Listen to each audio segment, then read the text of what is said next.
Now, as you will see here, I will guide you through the process of creating an AI food video using CapCut on your phone. First, we need to clarify exactly what we are doing.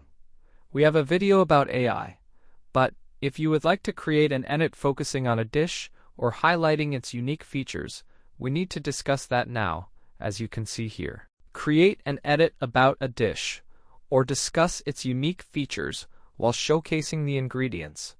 Now, let's dive into that topic. We need to understand the ingredients involved here. For example, it's easier if we have a video to work with. Now, let's continue. We simply add the video into CapCut, incorporate AI voiceover, and that's it. But if we lack images, let's explore that further together. To create an AI image for our video, we just use the tools in CapCut. It's a simple process, as you will see now, trust me. Or other AI services such as Gemini, CapCut, and similar apps, which can enhance our experience in video creation and editing. It's incredibly easy to do everything in CapCut, as you can see here. Simply press Alt plus Tools, then select the Text-to-Image option. Here, you can create stunning visuals for your project effortlessly. After creating an image, you can head to AI Poster where you can tweak it a bit and add even more elements.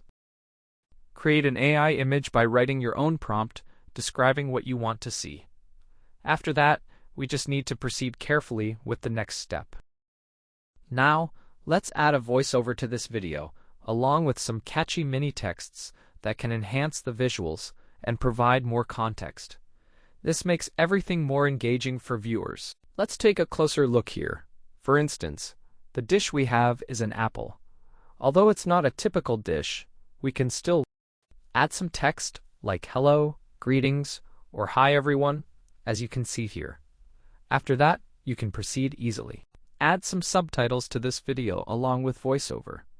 The voiceover is simple. Just add some engaging text for clarity. We're crafting something in this text. You can, as you can see here, also add style and effects to the text. And that's it. Basically, just click on the text and your voiceover is ready. Thanks for watching. Good luck, and take care, everyone.